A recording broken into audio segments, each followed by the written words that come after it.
Hello, everyone, and welcome down to episode 190 of the Down South Photo Show with me, Brendan Waits, here in Ocean Grove, Victoria, Australia, and the guy on your other screen or in your other ear if you're listening to the podcast. It's Cam Blake in Hobart, Tasmania, Australia. Hello, Cameron. Hello, Brendan. You do sound a bit tired, don't you? You just said that off air. I'm a bit tired. Yeah, we'll just feed that straight in. No, just a lot going on. Busy boy, getting old. You know, got to look out. Got to drink more tea. Look after Drink myself. more tea. Yeah, well, it's it, isn't it? Like it takes longer to recover from big days, and I feel. If someone said I looked tired last week, or last episode, I was actually feeling pretty fresh. I thought apparently it looked like shit. So did someone comment that you look tired? Yeah, someone said you're looking really tired, Cam. You need to have a rest. All right, cool. Thanks. Thank you. Thank you. I don't know what you look like, but maybe put your head on a TV screen. We'll see how you scrub up. That's right. Yeah, exactly. Truth. Anyway, nothing wrong with a bit of honesty anyway. Well, people don't hold back, do they? No, they do not. You've been up in northwestern Tasmania again. Yes, I have. It's very exciting. We'll be talking about that as we go through. We're also going to show off our photos of the week shortly as well. And we're going to talk. We've got a few nice topics lined up for tonight, all thanks to the man on your other screen or in your other ear, because I ain't got nothing to do with this rundown. Thank you. I appreciate it. Well, that's okay, because I had nothing to do with last episode's rundown. So this is how the show works, isn't it? We just say, should we do an episode? Yep. What can we talk about? I don't know. We'll figure it out when we get on there. And then I reckon it'd be nice to do, you know, if they did a Netflix series on us and they did like a behind the scenes of the preparation for the episode, they'd have it like a 3-second episode, I reckon, because there's nothing that gets done. It wouldn't go very long. That's absolutely right. It'd definitely be a 1-episode season. One and done. But yeah. But it's funny though, like when we start putting up topics, they're all in here. We just haven't put it down on the run sheet. So, yeah. You know, it's all stuff we know. I think we're a bit like everyone that's into photography. Like we're always thinking it, like in any hobby that you're in, anything that you're into, like sports, music, arts, whatever it might be, photography, you're always thinking of stuff that you see that you've got an interest in. So it's only natural that we come up with topics in our head, and, you know, you probably get topics spoken about with you at work in your shop there. I got customers out in the field that want to talk shop and stuff like that. So we're never lacking of subjects. Some of them are quite reoccurring, but we're never lacking of it. So yeah. How's about that lovely customer during the week that gave me a present? I'm not going to say mint. It's far from mint, but it's in very good condition. Nikon FM, with 3 lenses, 50mm 1.8. I think it had I can't remember the other 2 lenses now. I know 70-200 3.5. That sound about right? Yeah, like constant 3.5, which was, you know, that was a thing. But there you go with the older lenses, and I think there was like a 75 in there as well. But all the lenses are amazing, really cool. So for those of you playing along at home, quite often people come into my shop and just give me cameras, mainly because they don't know what to do with them and can't be bothered trying to flog them off on Marketplace or Fleabay or anywhere like that. And a lot of the time, the hassle they go to even list these things and have people come and look at them and work out bank transfers and all that sort of stuff, it's not worth what they get for it in the end anyway. So what I say to people is I'm happy for people to bring me cameras safe in the knowledge that they won't go in the tip.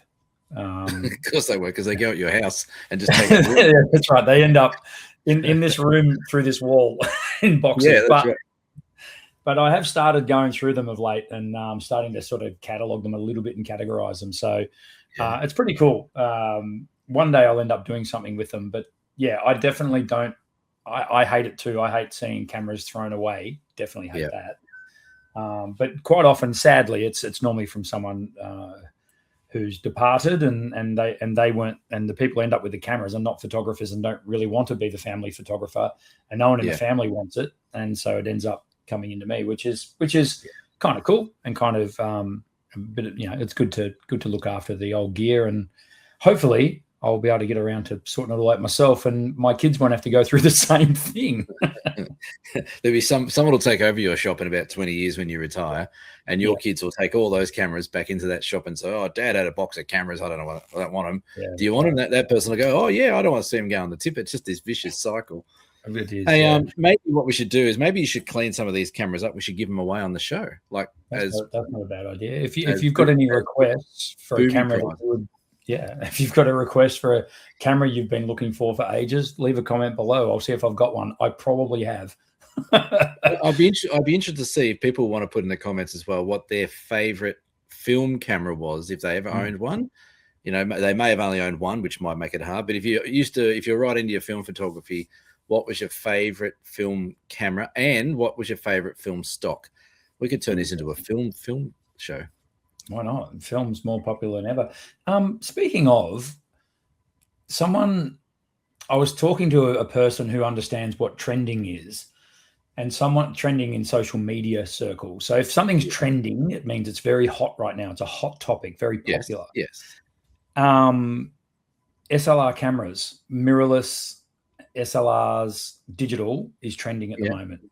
Right. So, and the part reason for it is Fuji has become massive on TikTok, apparently.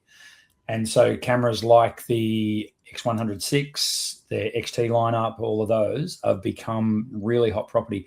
And our friend at DigiDirect, Mark, can back that up as well. It's an interesting time. And shout out off the top of the show, which I don't normally do, but I will in this case, to Maya, who is someone who I did a workshop with this afternoon. I did my landscape and seascape workshop this Arvo.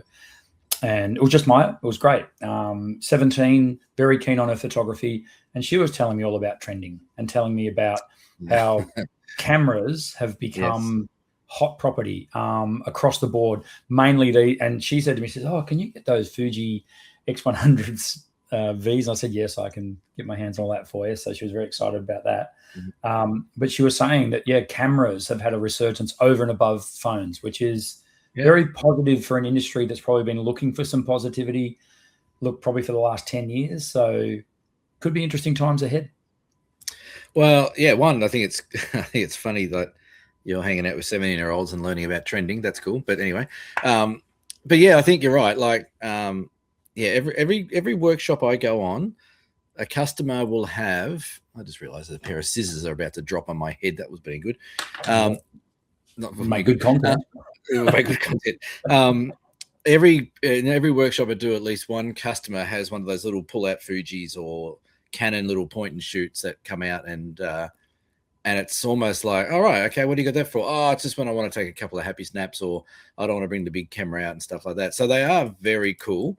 And it's funny, speaking of mirrorless cameras, we had a customer on our recent Tarkon one that we just went on. Was actually a really interesting conversation between DSLRs and mirrorless SLRs.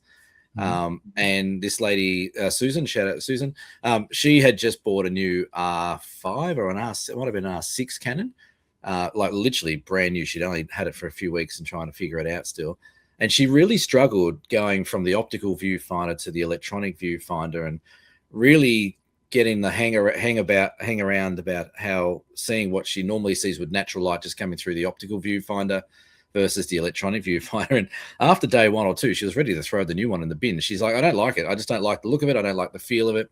I don't like how it looks. The buttons are all a bit different. And she kept sort of wanting to revert back to the optical one. And I tried to convince her, hey, just stick with it. Give it a go. Give it a few weeks. And we got towards the end of the workshop. I said, so how are you feeling about this new camera now? She goes, oh, a bit better. I said, maybe just give it a bit of time when you get home. And she went, what, 3 months? I went, maybe longer than 3 months. Maybe get it like 6 months. Give it a good chance. I said, it's a red hot camera. It's a great camera, but the mirrorless does have a different feel. You know, you've got that electronic viewfinder. You've got a bit more technology in there and stuff like that. But it's funny that the mirrorless ones are going well. And so they should. Like, they're all great cameras as well. You've got a little one there in your hand, haven't you? Well, I was just while you were talking there about viewfinders, and I'm going to just give away a pro tip for free here. And, everyone who's got a camera with a viewfinder, pause the video now or pause the podcast. Hang on. Let me go get mine. Go and get it. Oh, hang on. Jeez, okay. So preferably digital with a viewfinder. Okay. Yep. I've got my Leica EV1, which is the first of its kind. This is a bit of a wank off, but anyway. All right, okay, that's a rangefinder though, right? No, it's got an electronic viewfinder. Okay. Does it have a diopter? Yes, it does. So I'm going to point this. So I'm holding an Olympus OM5 at the moment. Right there, right next. So that's my viewfinder. Right next to the viewfinder is a tiny little scroll wheel. Now that is called a diopter. Now some cameras will have it underneath there and it slides. Some cameras have it here and it rolls. Some are on the other side, but it's always somewhere around the viewfinder.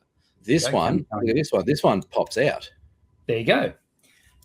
It is remarkable how few people know that they have got one of those. And it's remarkable how long people put up with a blurry viewfinder because they either wear glasses and they take their glasses off because it's uncomfortable to have it up against their eye, or they've just never focused it. And that diopter will focus your viewfinder for your eyes. So it's basically like you're customizing your camera. So a lot of people hand me their cameras and they're like, oh, it's telling me that it's focused, but it's clearly not. And then I adjust the diopter and they're like, what did you do then? And it's like, wow, it's one of those moments where like, I was blind and now I can see. So everyone, you probably unpause the video by now, adjust your diopter. And all you have to do is just put your camera up to your eye, half press, it'll tell you that it's focused. If it's saying it's focused, it's focused. And if you can't see it clearly, adjust your diopter and then you're good. Yep. You're good. Yes, we've had that issue before in our workshops as well, where people haven't adjusted the diopter, and most diopters can go like +2 or +4, -4 with your glass. I think I'm new to this glass world, so I don't know what that means, but yeah, the one thing is make sure it's focused when you're changing diopter. Correct. So focus it first. Yeah. So listen to the beeps, or if it's got a little thing that shows you that it's focused, make sure it's, even put your hand out in front of it and just make sure it focuses on your hand, whatever it is. And then adjust your diopter, and you'll be away. And it can clear up a lot of things. I actually have customers who have been getting headaches because they're looking through their eye and it's not focused properly. So their eye is trying to refocus something that'll never be in focus because the diopter's not set correctly. Yeah. So there you go. Pro tip. Hey, I had an interesting conversation with good friend of the show, Cheryl, also sometimes a live audience today. She sent me a voice message saying, I've come up with an answer for you why back button focus works. And I went, bullshit, because it doesn't. We know the story behind that. But she was trying to do some macro stuff. And when they're doing stacking, sometimes where she uses focus peaking and then just moves the camera and presses the button as she moves through. So instead of the camera doing the stacking, she's sort of doing the stacking manually doing that. But she told me that, it works better with the back button focus off, because otherwise when she half presses it, it re-engages the autofocus every time that she does that. And she was trying to explain how that was why back button focus is good. I defunct it as normal, but it's a good tip for what you just did about the diopter and making sure everything's half pressed. If you use back button focus on your camera, make sure you use the back button focus button to focus that in, not that one if you've disabled that, because it won't work. Yes. There you go. 2 pro tips in 5 minutes. What's going on? Mate, we just live to give on the Down South Photo Show. Fantastic. Shall we show a photo? Yeah, let's do that. I'm going to go first this week. Is that okay? Yeah, go for it. I don't know if I've shown this already. I might have. No, I don't think I have. So this was have I shown this before? I don't think I have. No, maybe. I don't know. I don't think I have. But this was a shot that I did, and I've just noticed a very glaring omission in it. But anyway, we'll see if you can pick that up. It was this just when I got my 180 to 600 lens, and it was its first voyage up to Lake Boga. It was back in January. We went to the Aurora, and I got the lightning shot over the silos and all that sort of stuff. Same trip, and I was desperate to test this thing out. And my lovely mother-in-law, where she lives in Lake Boga, they have a nature strip in Lake Boga. I'm not kidding. It would have to be 20 meters wide, a nature strip that's that deep. From the road to their front fence, it's 20 meters. And they've got all these awesome gum trees, and these galahs hang out there at sunset and carry on, make all their noise. And then when the light gets good, they just sort of come and fly around and play around the grasses. There was some grass seeds and stuff there as well. And I was just testing out the new lens. I was actually trying to do a bit of tracking, and I was tracking the second galah in this photo. Yes. And you can see it's tracked it beautifully. And then old mate and the little cut across, and I actually quite like the composition. I like the way that the second galah is sharp and the one in front's almost photobombing it. Yeah. and the ones in the distance are sort of doing their own thing, and it's created this cool sort of pattern of feathers and galahs going all over the shop. And by now, you've definitely spotted the emission. I'm still trying to find the emission. Have you taken a head off or something? Have a look hard bottom of that frame. Yeah, what's the green thing? I think it's a bottle cap on the ground or something. I've just noticed it. I saw that. I'm like, oh, that's a natural seed that the galahs dropped, mate. Yeah, I think it might be a Sprite bottle cap by the looks of it. I thought you might have taken one of the legs off or something like that, or yeah. Look how well I edit my photos. I like the light under the wing though. That's cool.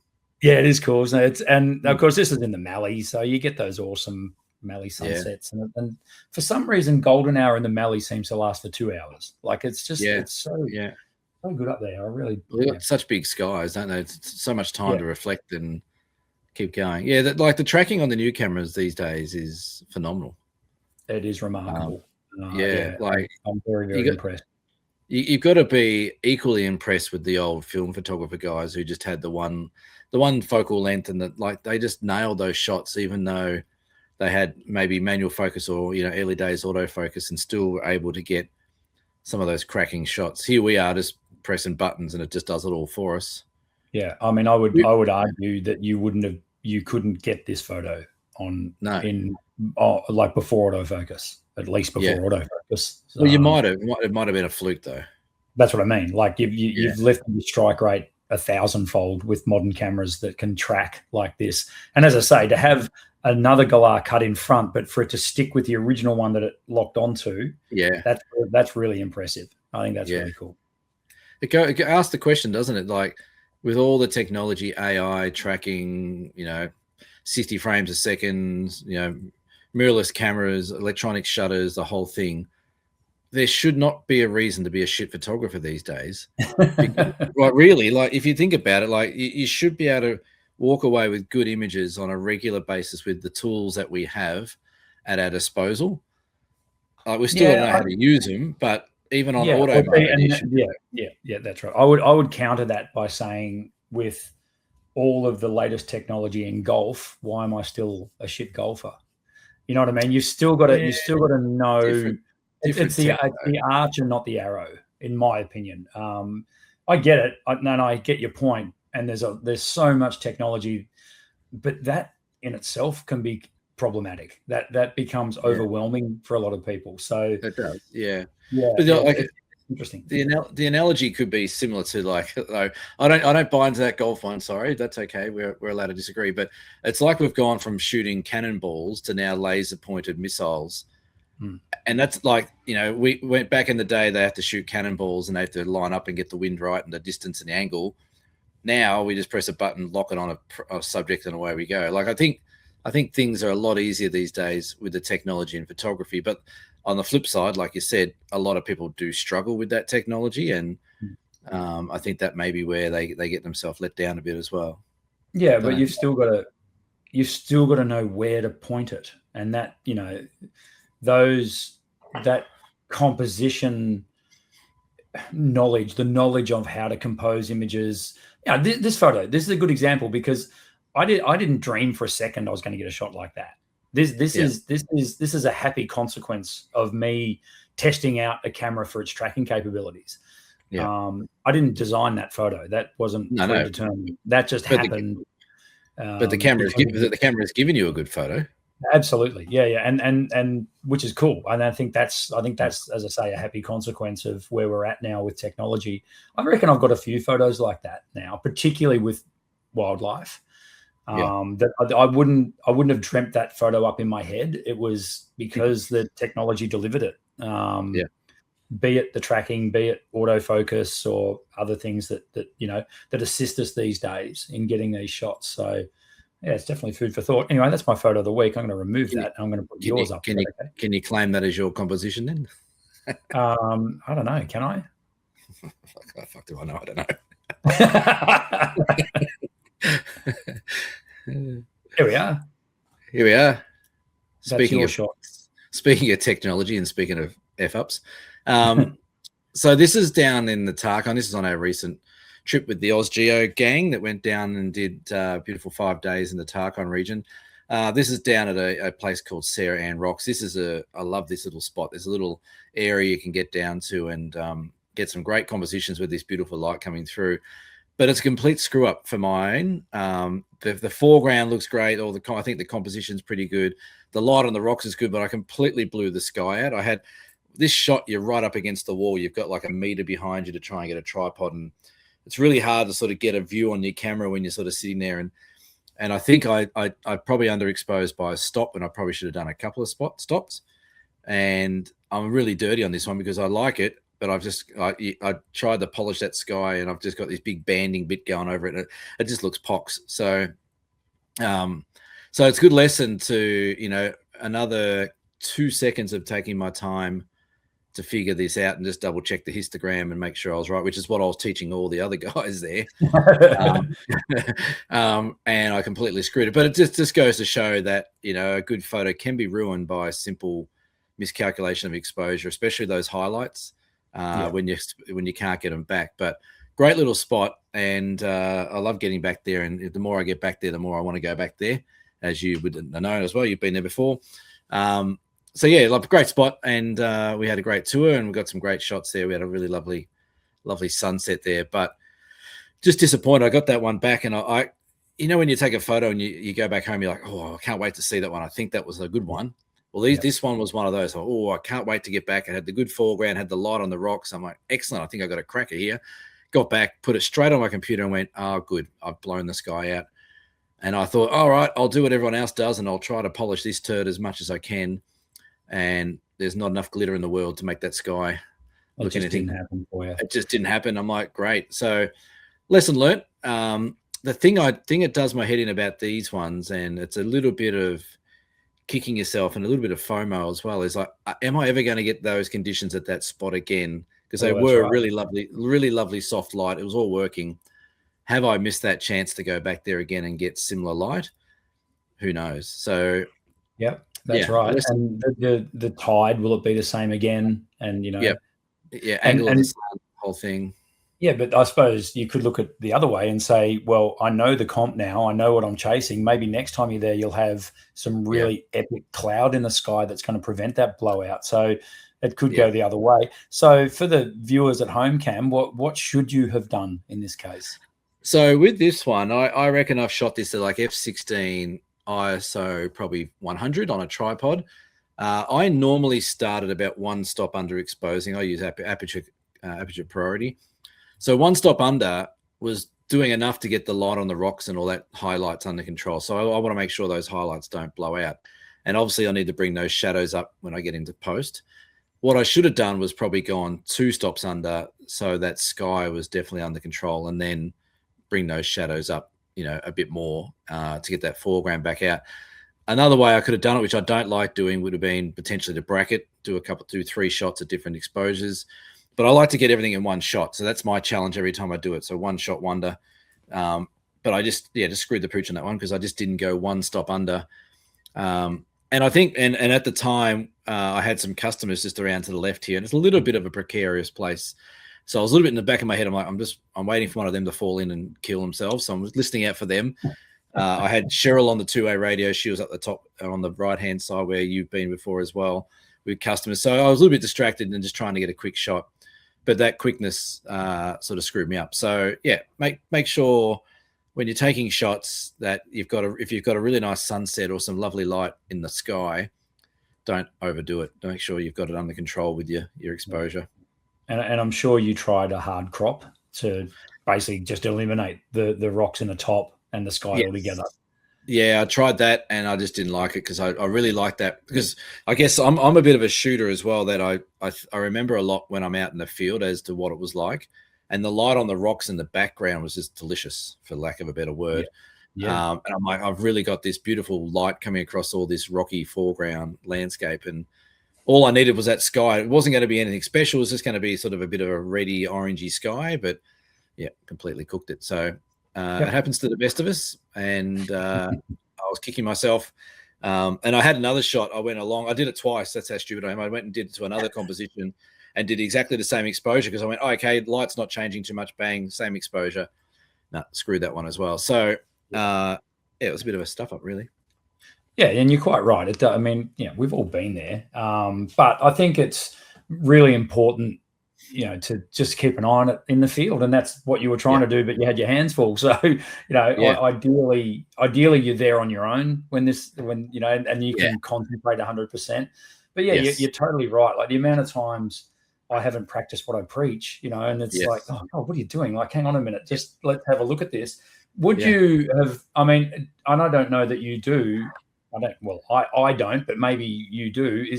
Do you have the clipping the highlights little flashing red thing that happens? Or so I took this on I took this on the Leica SL3, and I'm still trying to figure this camera out. It's a lovely camera. I like it. It's got some great files that come out of when I don't screw them up. But when you scroll through the info on your screen and it shows you like, you can have all the information gone and just have the photo only, and then you can scroll to the information.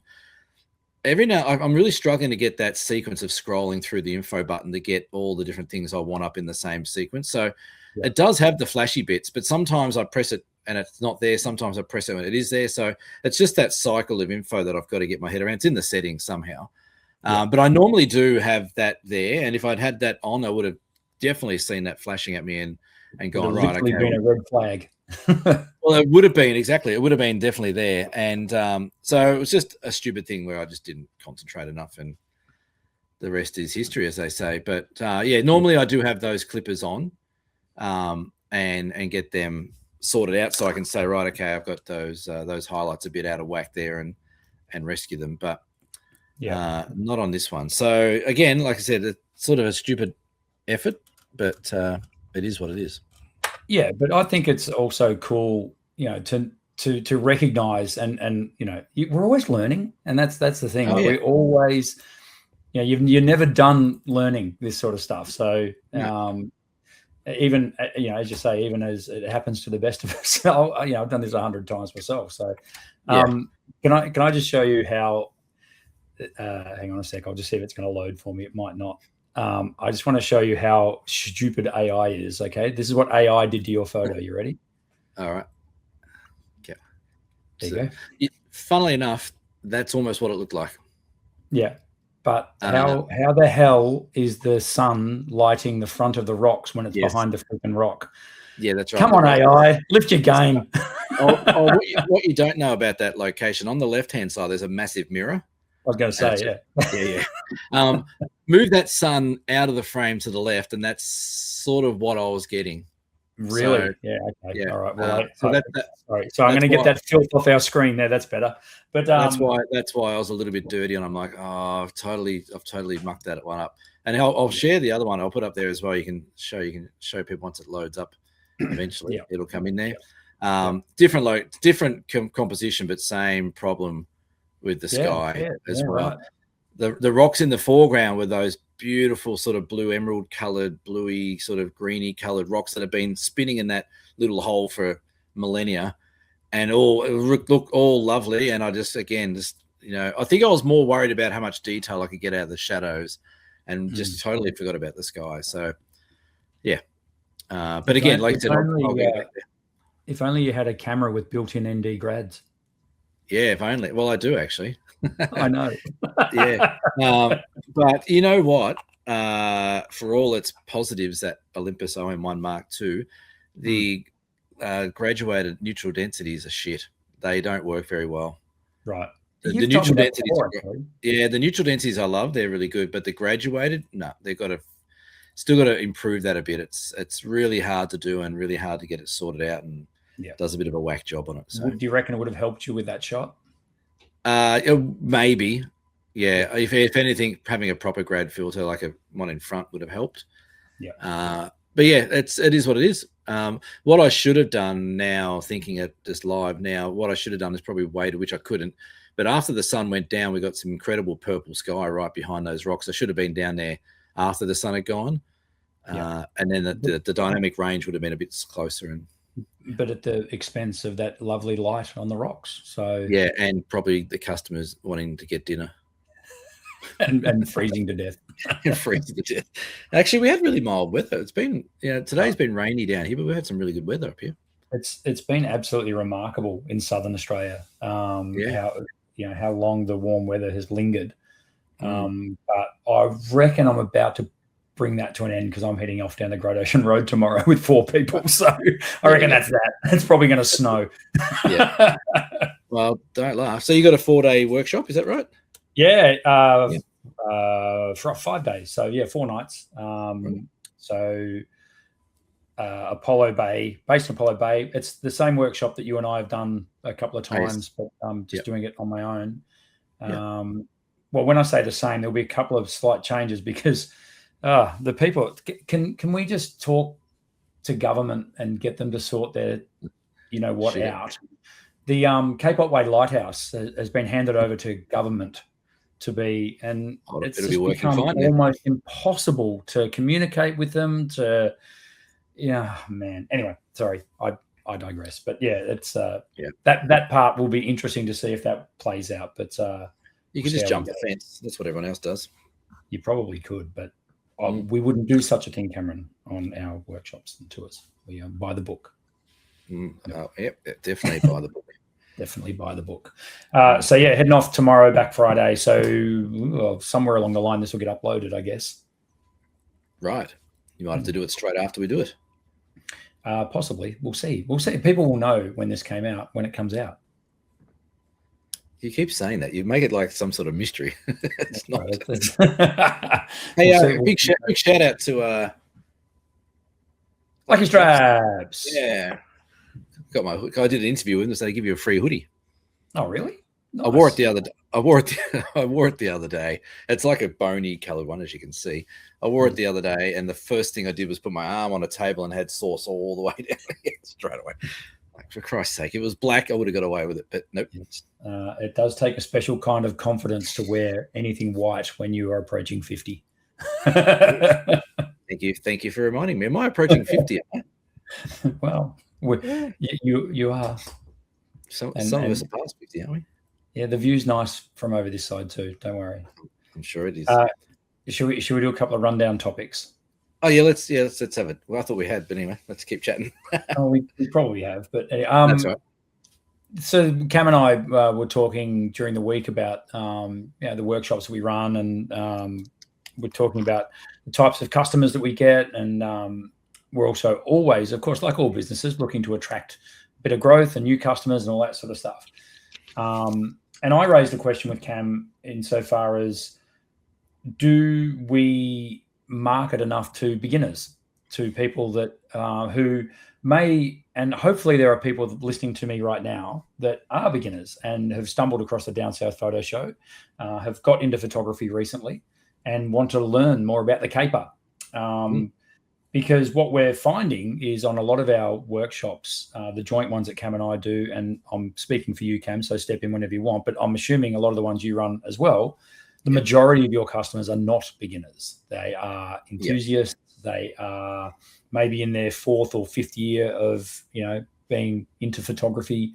So they've got a fairly good grasp on it. And I was questioning whether or not that is excluding people that might want to come and join a workshop, because I've always marketed my workshops as you could have got your camera yesterday. Come along. We'll help you out. We'll get you up and running. But I'm just wondering if there's an intimidation factor there for people who've just got into photography, whether they're worried that they'll be left behind. What are your thoughts on that, Cam? I think there is, and people have sort of mentioned this to me. I get a few emails saying, what level can I be? And I'm usually the same. Like we're sort of welcoming to any sort of level. It's nice if people have a bit of an idea about how their camera turns on and works and set up a tripod and all that kind of stuff. But yes, I think some people do feel a bit intimidated that I really want to go learn this photography caper, as you say, but I don't want to be holding the group up, or I don't want to be that one asking the dumb questions, or they think they're dumb questions. They're probably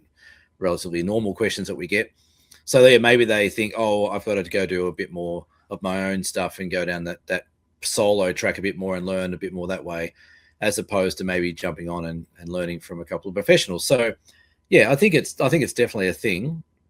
But like you said, like we don't, like with my workshops, we sort of if anything, our workshops are more based around more so people's fitness levels and endurance in a way. Like we want people who can sort of, walk a couple of K a day and they're okay to sort of walk up a few stairs to go all these places we want to go. Whether or not you've just grabbed your camera out of the box from the camera shop or whether or not you've been shooting for 30 years, that's not a huge issue for us.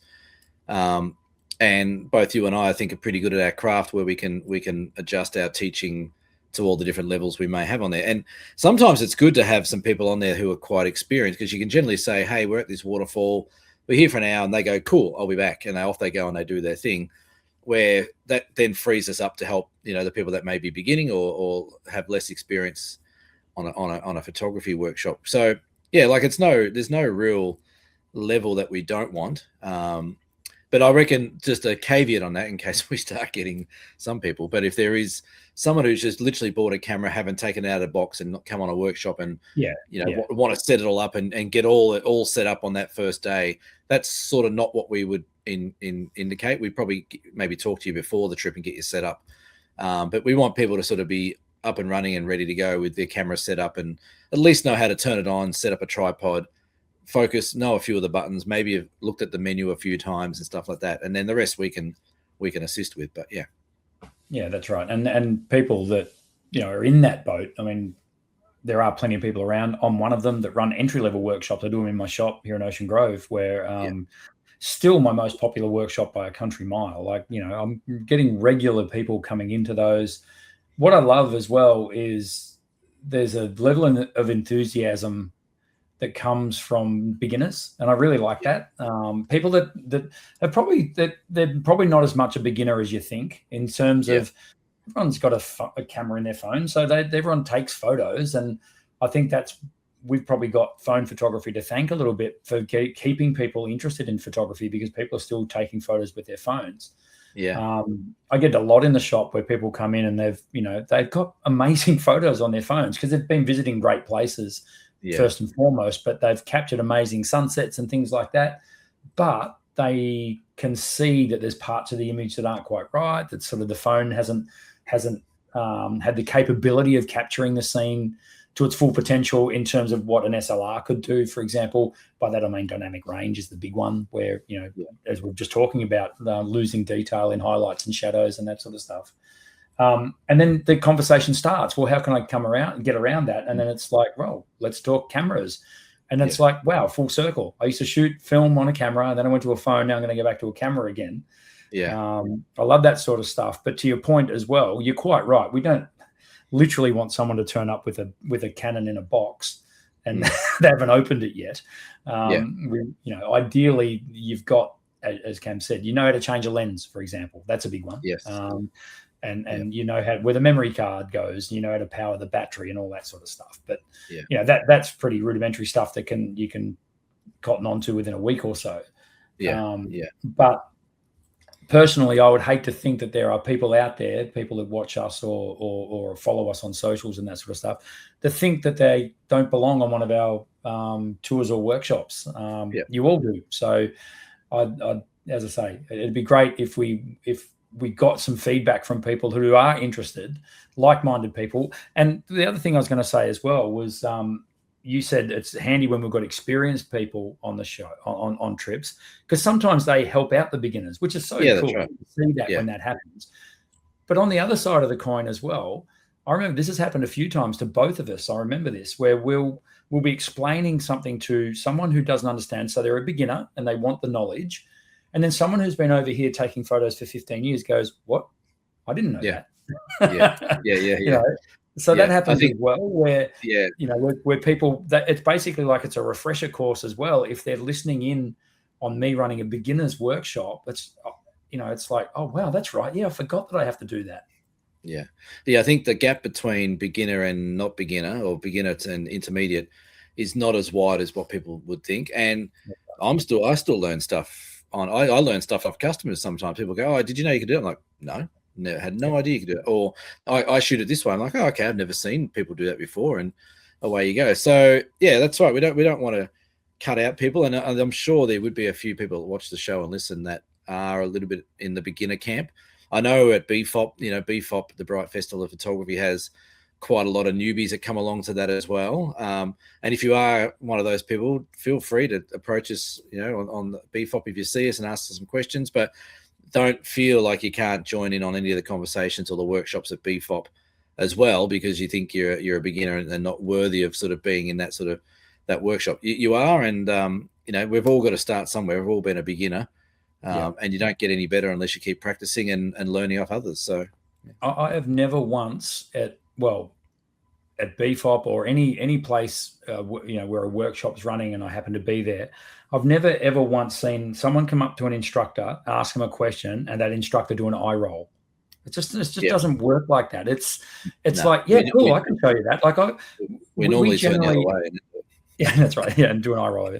We are generally quite excited to show to impart our knowledge on you, and we want that because that's cool. Like it's a gift to be able to help people out with photography because we both love it so much.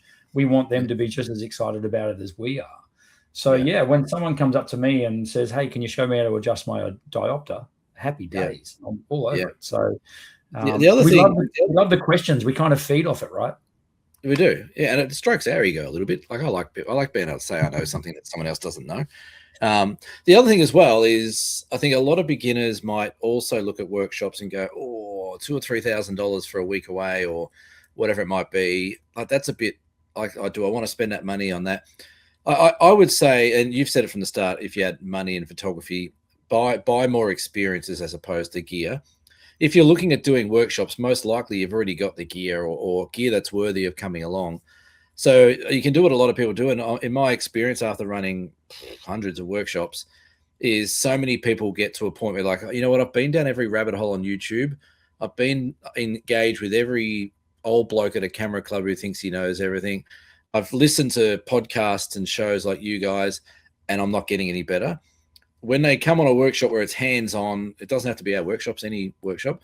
When it's hands-on, where they're out in the field and getting that one-on-one instruction of setting it up and getting that real life and real-time response, you learn at a greater rapid rate than what you do shopping around on YouTube for ideas that make you think you're going to learn how to do photography. So yes, it's an investment it is an investment in your photography, but I think it's an investment, and I'm not just saying this because that's what we do, but in my experience, what I've seen, the investment pays quicker dividends and better dividends than if you sit on there and watch YouTube clips and go to camera clubs and all that kind of stuff. So keep that in mind as well. You can always try one workshop out and put a bit of money towards it. If it's not something you like or you didn't get anything out of it, then as much as a shame that might be, then at least you've sort of tested those waters as well. I think you mentioned Shazbang as an incredible example of someone who started, they were sort of in that beginner realm, intermediate realm when we first met her. She's done a handful of workshops with us, and her images have gone from zero to hero in a couple of years. So for her, I know personally, she's told me as well that, the workshops that she does with us and myself are really opening her eyes up to what photography can be for her, and her results are getting better and better and better. She sees a body of water. She takes her shoes off and gets into it to get that shot. Like she's invested into it now. So she's invested quite a bit of money into the workshops, but what she's getting out of it is also, worthy of what she's putting into it. So hopefully people will, after this episode, might think more about, maybe looking out there as to what people are running, what workshops in their region, and maybe sign up for one and give it a go. Yeah, it's definitely one of those areas, one of those genres, one of those hobbies that workshops really benefit you. It's like anything, I guess. Like I'm sure there's like people who paint, there's painting workshops. I know there's pottery workshops. There's all that sort of stuff going on. But I think golf to your point where, sorry? Golf lessons. Oh yeah, crucial. Yeah. All the lessons in the world. To your point where, watching YouTube clips is fine. The problem with them is you're normally lying in bed or sitting on the can watching it rather than actually being in the field and putting it into practice immediately and getting that instant feedback and instant gratification. So, that's where the workshops certainly come into their own from that point of view for sure. Yeah, indeed. Having said that, if you'd like to join us on the Tarkon to Cradle workshop, we still have some spots available for August. Yes. Oh, look, you've even got a fast key up there. That's pretty clear. Well, Jump on the DS. Oh, go. Sorry. I was going to say, jump on the dsps.com.au. Check it out. Again, speaking of investment, there is an investment to come along with that. It is 5-6 days down here in Tassie. We do 3 days in the Tarkine, which has that scene, which maybe I'll go back and fix for my stuff up before. I'll take you down there if you want, if you're coming along. Up to Cradle Mountain, where we might have snow, we might have auroras and things like that. All your accommodations checked in, all your transfers are checked in, all your food's checked in, all your tuition's checked in, all your national parks are checked in, passes, you get everything. So it's a pretty good value for money. But we do have a few spots, and we are probably going to close that workshop off at the end of this month. So what's that, another couple of weeks, week and a half? Couple of weeks, couple of weeks. So yeah, check that out if you are keen to come to Tassie. Yes, head over to dsps.com.au.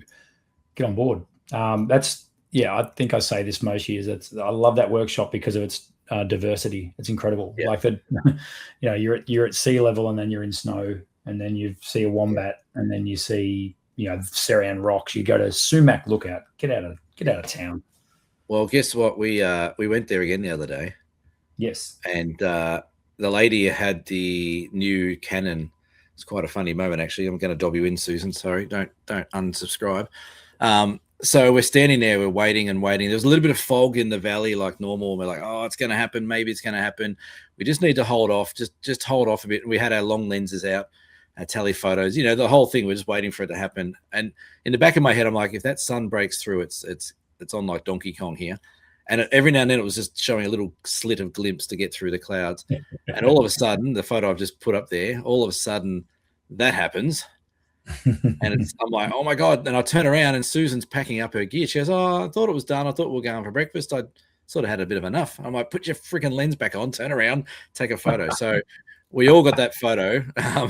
She not, I don't know if she misheard me. I don't know. Maybe I said something that maybe indicated we're packing up. I don't know. But I turned around and like she had that little seat that's there. She had a complete back to the scene packing up. I think she even said no one's had a go at me like that in photography for a long time.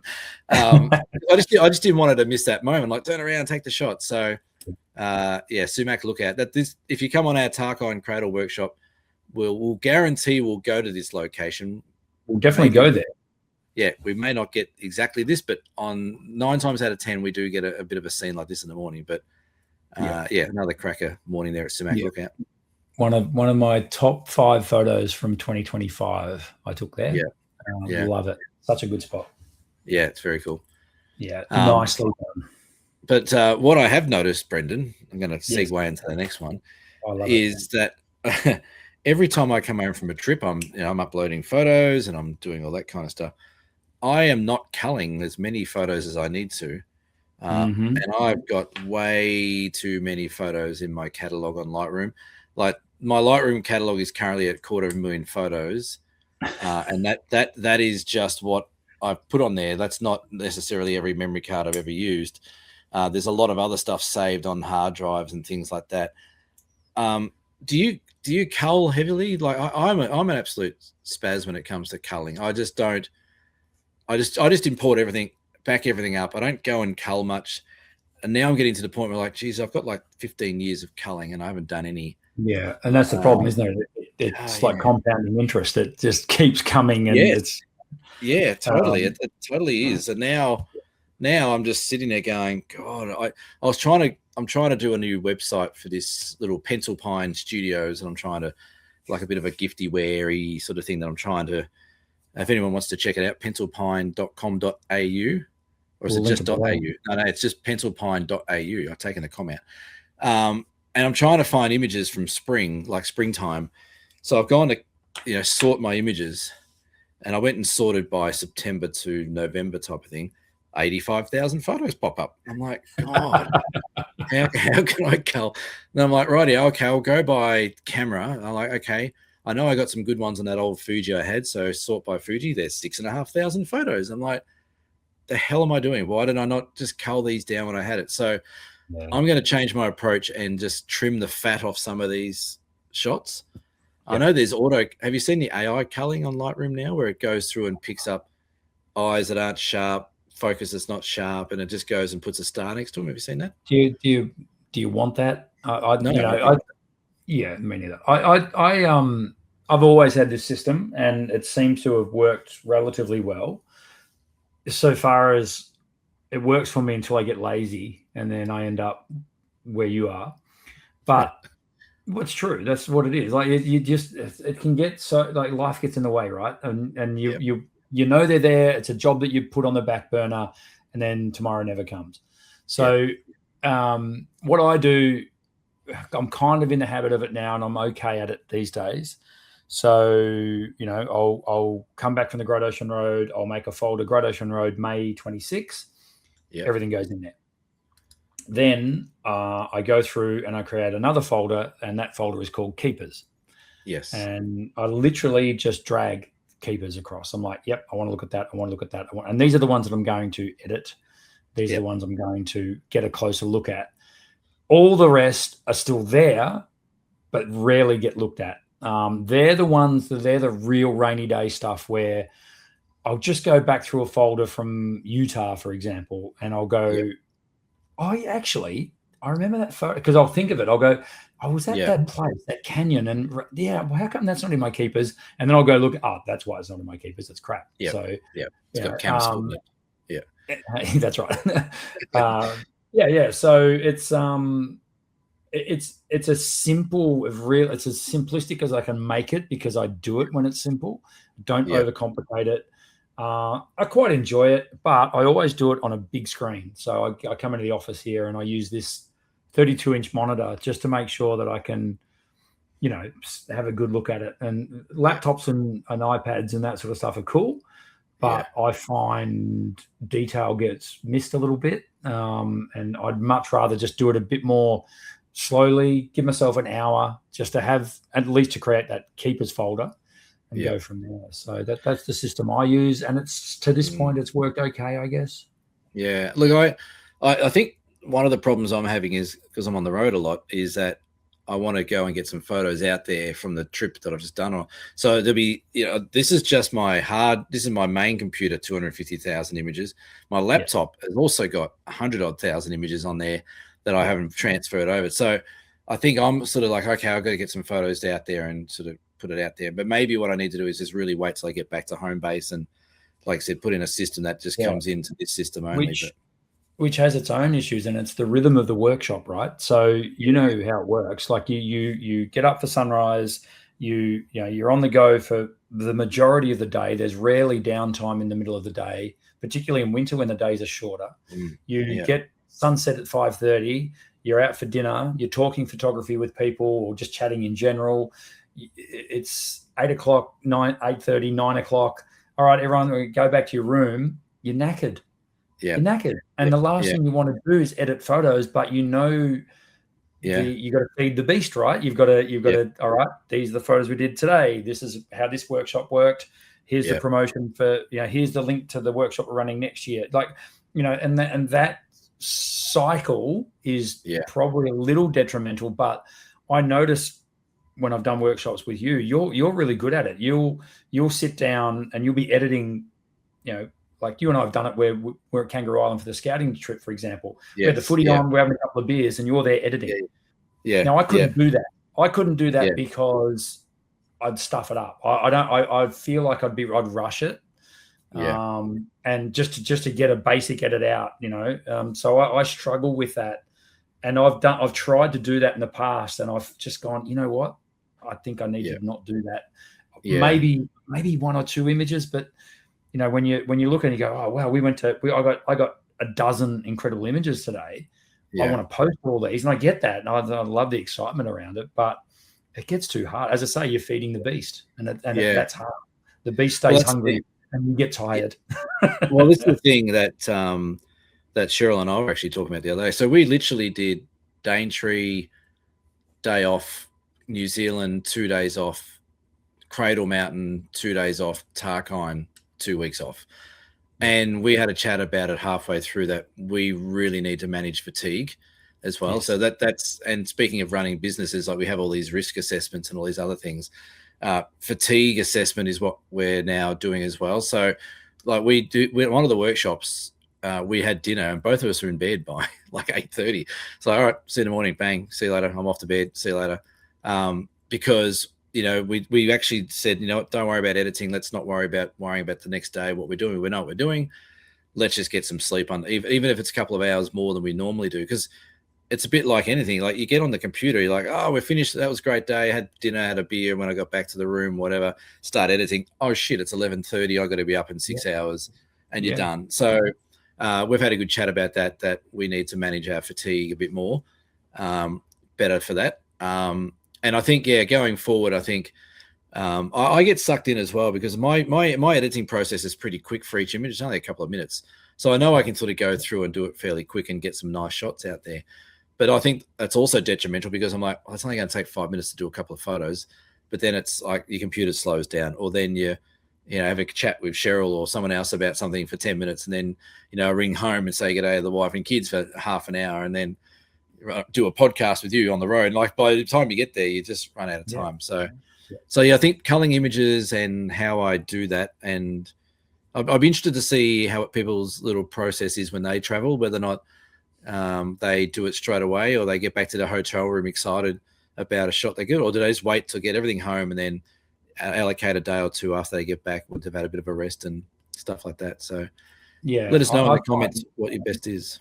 I must say, when we did East Coast Tassie back in March, you and I, that was the best we've managed a tour. And I know that our clients would agree with us insofar as we deliberately installed at least a 2-hour break during each day. And I think we've been guilty in the past of feeling like we have to cram it in, like we have to be taking photos all the time.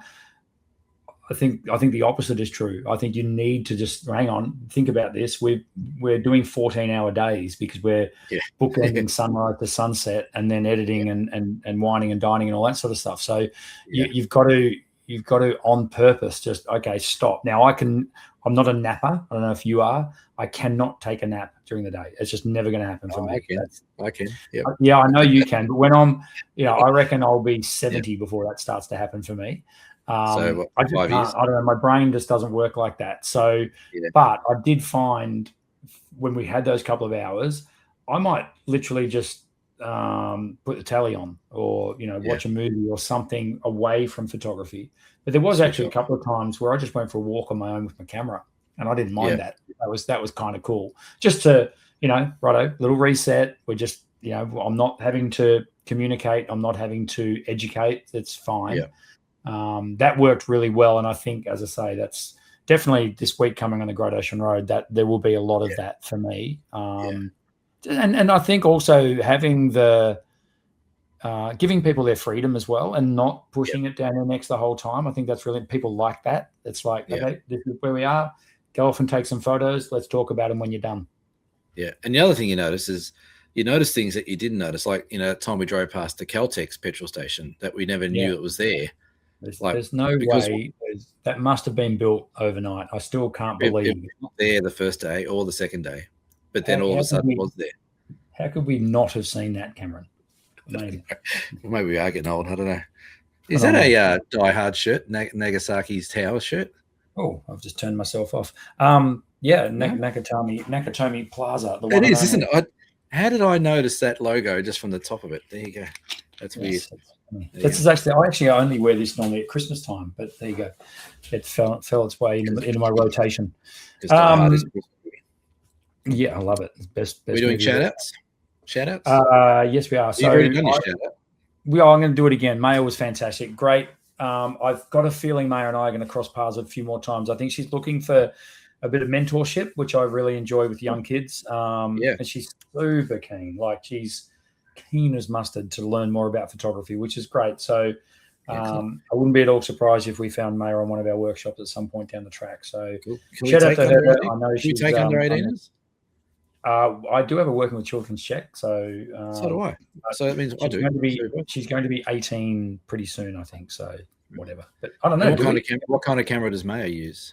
So Maya has currently got a bridge camera. So it's the Lumix FZ300, which is actually a pretty cool little camera. It's got its shortcomings though, insofar as it's not interchangeable lenses. It's got its own. It's one lens. but it's 28 to 600 f2.8 all the way through. all the way through. No. Yes, it is. What is it? 28 to 600. Can't be all the way through. And the aperture is capped. No, because the sensor's this big. What Lumix is it? Lumix what? Lumix FZ300, maybe 3,300. And the thing that the big bugbear of it for me was that its aperture is capped at f8. So I couldn't work out why the aperture was capped at f8, but it is. Wow. 2.8 all the way through. Well, 2.8 to 8, really. Yeah, well, that's what I mean. It's 2.8 to 8, but but capped at 8. Like because so we were shooting landscape and I wanted f11. Nope, you can't have it. But you cannot use.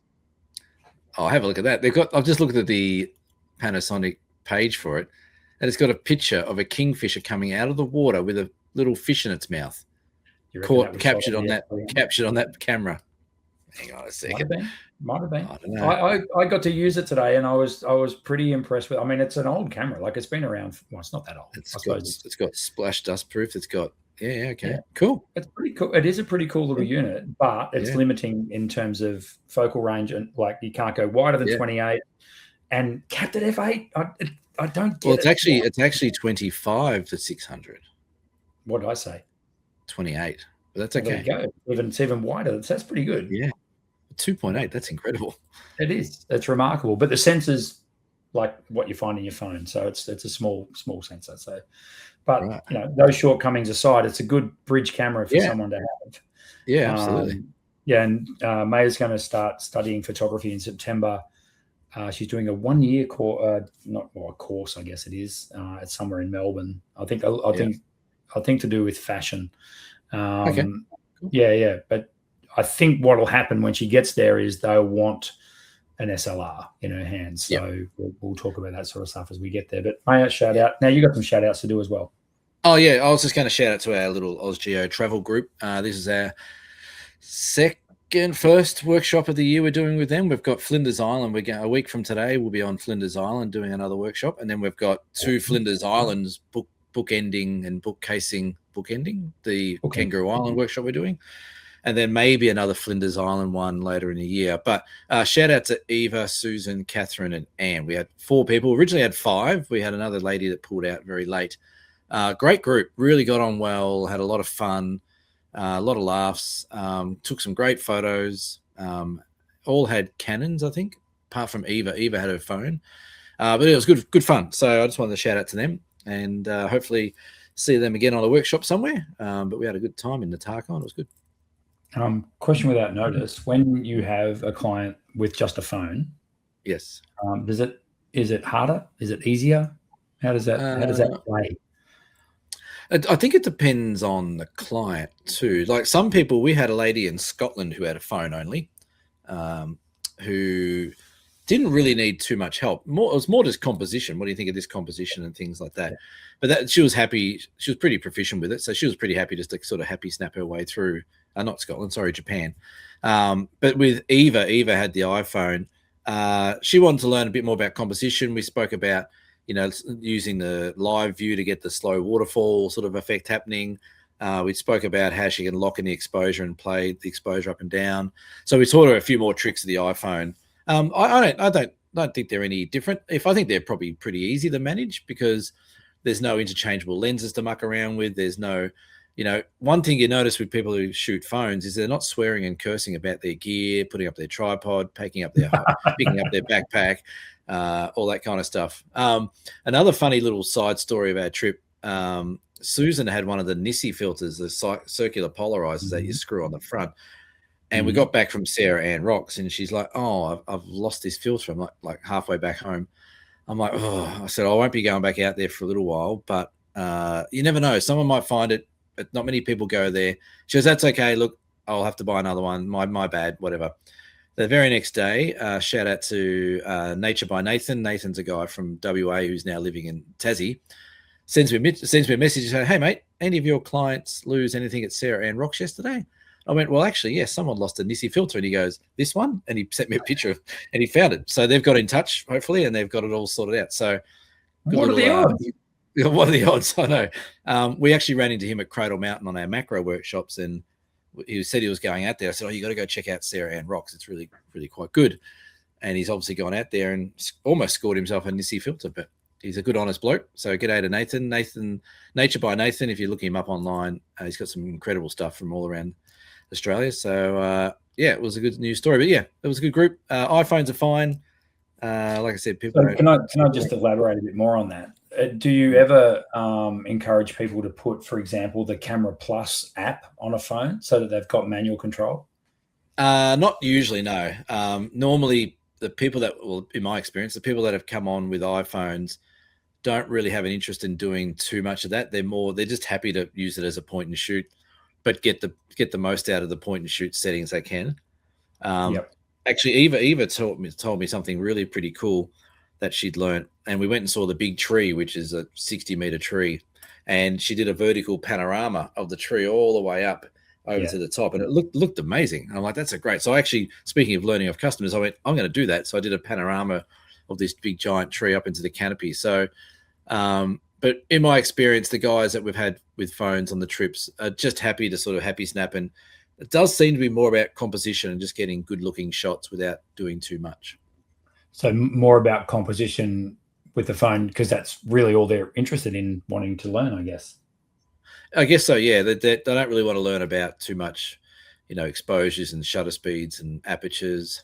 Like I said, we normally teach them the little magic tricks the phone do, like I said, the long exposure and things like that. Portrait mode, where it gives you like that sort of soft background. Panoramas, if they want to do panoramas. But I've never had a customer with a phone say, hey, I've got this phone, I want to go as deep into controlling this as much as I can. What can I do? Where we would sort of install those extra apps and things like that. So, yeah. I was just actually looking, because that photo, if you can see that, that was my first vertical panorama. I learned, I read about it I was on the train going there, and I was like, I'm going to do that at some point. And I went, I know a subject that'll be good for that. Yeah. Well, here's the tree that we did, if you can see that. Yeah, cool. It is good fun doing that sort of stuff. I reckon back in the early days when panorama became a thing on a lot of compact cameras, so Lumixes had it, I started dabbling with vertical panos on that, and then I was like, doy, you can do it on your phone. So, yeah, that's right. Why make it hard? Yeah, exactly. Yeah, cool. Nice, awesome. Okay, you've got you're off for Cam. How's your time off going? What are you doing with yourself? I'm cleaning this shithole up behind me, because Jamie, wherever you are, has to come and finish his job. So not much. I'm just had a week off. Autumn's off to a camp tomorrow, so we've been getting some stuff ready for camp. Been at Anaconda and done a bit of shopping and things like that. But yeah, not much. Spending time with the kids, catching up with Lisa, obviously doing some family stuff. Went and saw the kids play sport yesterday, which is good. I can't help myself though. I'm a bit of a competitive monster when it comes to sport, as you've probably seen firsthand on the indoor cricket pitch. But I'm not watching this netball yesterday, and I'm like, oh, come on. Like, the center's just killing you. Get on man up on the center. What are you doing? So I had to curve that back and just dial it down a bit. I'm not one of these, just to let people know, I'm not one of these idiot parents running, yelling out and swearing. It's all internalized, but yes. I love sport, and I love to see kids doing well at sport, and good luck. Well done to all the coaches who give up their time and volunteer. Been there, done that. And but yeah, I just couldn't help myself yesterday. I was just like, oh, for Christ's sake, just man up on the center. She's linking up everything. All the goals are coming through her. Just take her out if you have to. Just man up on her. So let's work this out. Yeah, let's work it out. So even Lisa's like, why don't you go around and tell the coach? I'm like, no, I'm not being one of those parents. No. That's the worst thing you can do. Isn't it? And then Jamison was playing basketball, and he's quite quick on the court. I'm like, remember what we spoke about a few months ago? You can run up behind a person and just steal the ball out. And he goes, oh, but Dad, I'm like, just give it a go after this half. He went first play, went up, stole the ball out of thing, took a dribble up, passed it off. They got a goal. I'm like, there you go. So he was pretty happy with it. But yeah, it was good to catch up with it all. Cameron, the coach Cam. Well, maybe. I have coached kids cricket to a premiership, and I have captained a cricket team to premiership. So, Wow. who knows? Mr. Having Williams. said that, though, I did also knock out a girl playing netball once, to mixed netball. So it wasn't my fault. She fell over me. Anyway, what are you doing? You're off to the Great Ocean Road, aren't you? You're very lucky that no one listens this far. No one ever listens. I don't even know why we do it. We've been going for this is a long episode. It's good. An hour and 13 minutes. It's a bumper issue. Great Ocean Road tomorrow. So getting my act together for that. So when this comes out, you'll be back from the Great Ocean Road. Yeah, I intended for this to go out on the Friday night of next week, so to get some kind of continuity for this show for once in our lives, and then I'm straight into I've got a Ballerine Peninsula 4-day tour that starts on Sunday, but that's a one-on-one, so I've got one customer for 4 days, which something new for me, something a bit different. I'm quite excited by that. I think that's going to be pretty cool. So I get to sort of. I don't know how I'm going to pad that out. Do you know this customer, or is it a brand newie? Not newie. This is a gentleman from Melbourne who wanted to come on the Ballerine one a couple of months ago and had a few health issues, which is something else we deal with from time to time, Cam. And then I just mentioned, I said, look, I'm happy to do this as a one-on-one, a couple of extra bucks, of course, and he was cool with that. So we made that happen. So that's going to happen, and then I'm going to Yarrawonga to play some golf. Oh, some golf. In a couple of weeks' time. So I might play golf this week. I've got nothing to do. Maybe I'll go have a whack at Thursday when I'm home alone. Maybe I'll go have a game of whack. So I had my first competitive round. We're going to put this in the podcast. We're not offline. We're going to still put this in the podcast. I had my first competitive round Friday at Curlewis. You'd be familiar with the Curlewis golf course here locally. Yeah. And triple figures. Could not believe that I shot 31 points. I was so happy with myself. Wow. The layoff did me well. I'm wrapped with 31. That's it's not often you have 31 points and you're happy. I'm ecstatic. Right. There you go. So and a lot of people don't know what we're talking about. But anyway, let's explain. So the game is Stableford, and each hole you get. Yeah, that's right. It was a solid round. So I'm trying to play more golf. I think it's good for up here, and I think it's for the fitness as well. So yep. Did I tell you about I played golf in New Zealand? I told you about that game, didn't I? Yes, you did. It was blowing the force and gale. Was it not? Jesus. Oh, that's right. I messaged you, didn't I? I sent you a video of it. That was fun. Anyway, well, good luck with the Great Ocean Road. I'm sure that'll go well. And thanks, mate. Weather's looking pretty good, and we just got a big dump of rain. So our waterfalls, Hopetoun and Beauchamp, should be looking pretty good. And we'll see what we get at the 12 Apostles, the Summer Apostles. Who knows? It's always a lucky dip when we head down there. So do you have to pay to see them now? Not yet. It's coming. So Parks Victoria don't handle that stretch of the Great Ocean Road anymore. Cam, it's getting so interesting. Yeah. Wow. So I've got my LTO for licensed tour operator for Parks Victoria now. And then I went through all the hoops to get it. You know how it is with all the insurances and everything like that. So I've got it, which is great. And then I get an email from them yesterday. No, not yesterday, Friday, which actually when I was on the golf course. And it said, just so you know that two of the parks that you're visiting are no longer handled by Parks Victoria for licensing. Here's the website where you have to go and apply. So then I spent the afternoon applying to get those. And apparently there's an amnesty. If you've got the Parks Vic one, there's an amnesty that's going to sort of run till the end of this year before you have to get the new one from a group called, get this, Gorkarpa. What the hell is Gorkarpa? Great Ocean Road something in management. I don't know. Gorkarpa. Look them up. You'll see it. Yep. So they've taken over Port Campbell National Park and I think Great Otway. Can you believe it? What the hell? What the hell is going on with your state up there? What's Victoria's going on? Shit. I don't get it. I mean, why the red tape was hard enough? Why are you now introducing even more? So anyway, that's what happens. Awesome. Well, you enjoy that. Jesus Christ. Excellent. It's actually good that I do have the Parks Vic one because we're doing the Great Ocean Road together in a couple of months' time, so it'll be all covered. Yeah. What's our next one? We've got Great Ocean Road, or is we've got Kangaroo Island at the end of June, or to the back end of June, and then we've got Great Ocean Road in July. So, yeah, that's right. Awesome. I'm looking forward to that. Yeah, same. I enjoy the tours we do together, and I enjoyed particularly Great Ocean Road, but Kangaroo Island's going to be next level. We might have to be on a better behaviour though. We've got a third guide with us, so she might bring our banter down a bit. I don't know. Maybe we should just involve her more in the banter. She's going to lift these workshops. Are you kidding me? Well, couldn't get much worse than us two. That is it. That's the podcast. This has been episode 190 of the Down South Photo Show. We will see you in the near future for episode 191. It's been lovely chatting to you this evening, Cameron.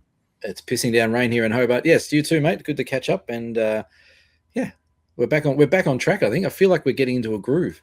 The groove will be back. Comment below if you like our groove. Goodbye, everyone. Goodbye, Cameron. Go D's.